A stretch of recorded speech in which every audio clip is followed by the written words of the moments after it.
se me hace esta pregunta. No nos van a excomulgar por haber utilizado la imagen de la Virgen de Guadalupe en la marcha del día 8 de noviembre. Pues entiendo que la Virgen de Guadalupe pertenece a todos.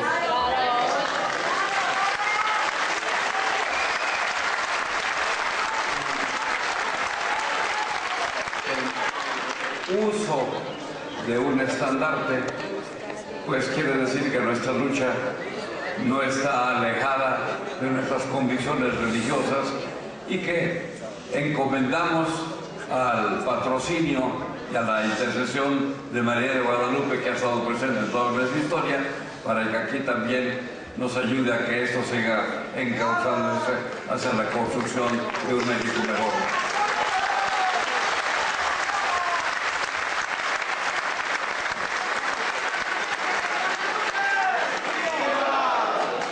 Como son varios papelitos sobre el tema, le dijimos a Samuel que él va a dar una palabra sobre el tema y este servidor. Pues qué raro que se nos olvide que la Virgen de Guadalupe ante Juan Diego, y esto está reportado en la narración del Nicanor Pou, y está puesto ahí abajo de la imagen, ¿verdad? Que ella quiso quedarse en ese signo y pidió un santuario para ahí escuchar todas las quejas y todas las aflicciones de este pueblo suyo. O sea, está en su palabra, es su palabra. Y en una situación como la que están viviendo ustedes, que de un día para otro se les quita el acceso y la posibilidad de la vida digna, pues cómo no va a escuchar la Santísima Virgen de Guadalupe, cómo no va a ser para nosotros los mexicanos el signo en donde nosotros ponemos nuestras quejas y nuestros apuros y nuestras aflicciones. Yo nada más les platico una anécdota impresionante de la fe de ustedes. Cualquiera de ustedes lo podía haber hecho. Un día, una amistad mía, amiga mía, y me lo platicó, estaba viendo una señora que pasaba por la cinta continua que hay frente a la imagen en la basílica, pasaba con un papelito y luego volvía a pasar y luego volvía a pasar, y le preguntó: oye, ¿por qué estás pasando? Es que una amiga mía me puso una petición para la Virgen y yo no sé leer, entonces se lo estoy pasando para que lo lean. Pues iba por ahí.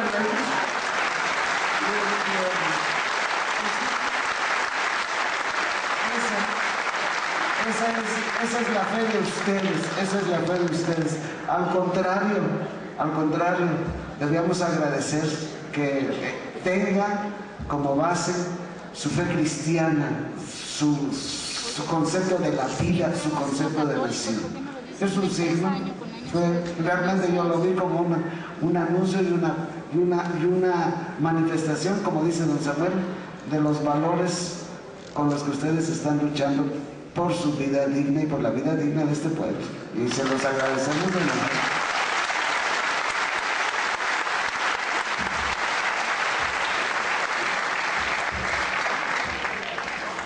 ¿Por qué aún existen tantos sacerdotes, obispos y hasta el Papa que no entienden que deben defender al trabajador?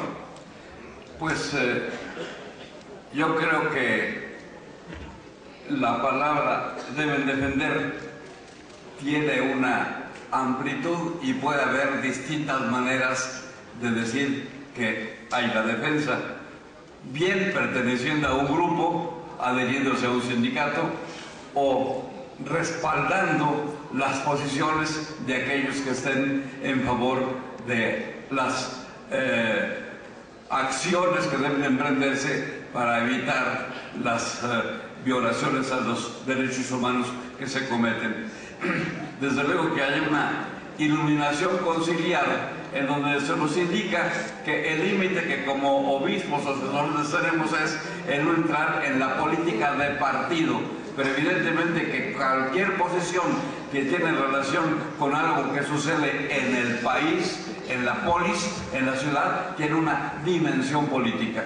Lo que no debemos nosotros respaldar es la política del partido, porque entonces habría un fraccionamiento indebido en el interior de la iglesia.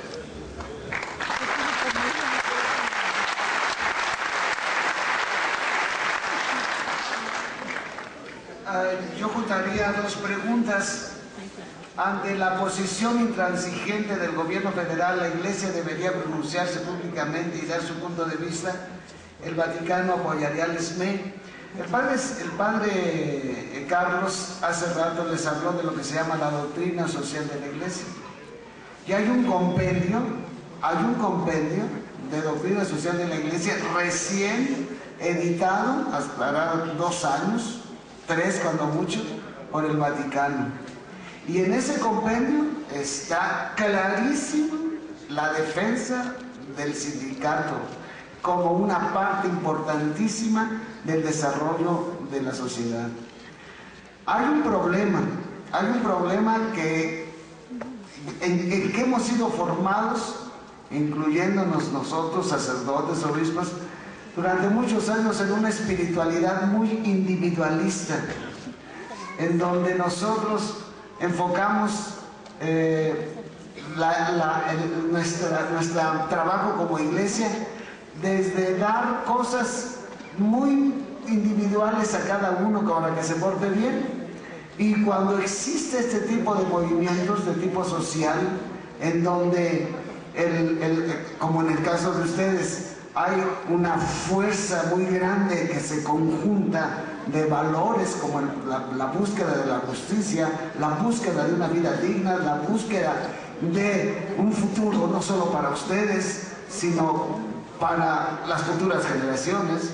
Entonces, cuando existe eso, si nosotros todavía estamos encerrados en un cristianismo que se fija demasiado solo en un individuo y no tiene una lectura incluso comunitaria del Evangelio, entonces tenemos dificultad y no sabemos por dónde agarrar las cosas.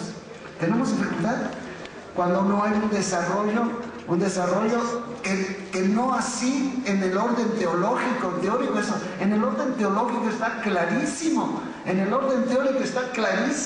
y lo acaba de decir el Papa Benedicto XVI a los obispos latinoamericanos reunidos hace 2 años en Aparecida, Brasil. Les dijo: la Iglesia es defensora de la justicia y es defensora de los pobres. Entonces, en este sentido, repito, cuando vemos el Evangelio, allí no hay ninguna duda, pero desgraciadamente, cuando no tenemos este aspecto y nosotros mismos estamos prendidos de intereses muy particulares, y llegan y quién sabe qué, y que nos platican y nos dicen y se quiere jalar la cosa a su molino, porque nosotros, desgraciadamente, pues también tenemos que tratar con todo el mundo, y nosotros somos vistos también como fuente de poder, y luego que nos dan información privilegiada, nosotros: oye, mire, esto está pasando. Claro, llega un momento en que a algunos no nos la dan, pero antes a otros sí la dan. Entonces, esa es la dificultad. Por eso ustedes dicen, bueno, la pregunta misma denota que no se sienten acompañados muchas veces, y esto es cierto, pero existen en la iglesia los grupos intermedios. La iglesia no solamente somos los obispos y los padrecitos, la iglesia son ustedes mismos y todos los grupos que existen. Y esto se acaba de hablar de la iglesia solidaria, se acaba les decía el padre Carlos, pues trabaja en una institución que defiende los derechos laborales, como es el CEDEAL. Tenemos el equipo nacional de pastoral laboral.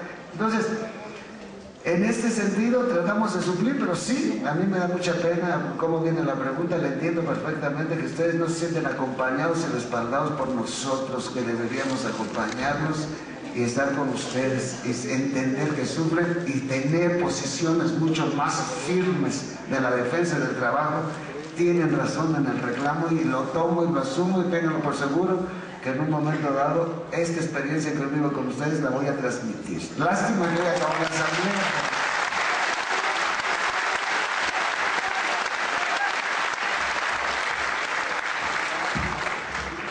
¿Qué postura tiene con respecto a nuestra lucha el cardenal Roberto Rivera? Hay que mandarle una información completa y preguntarle.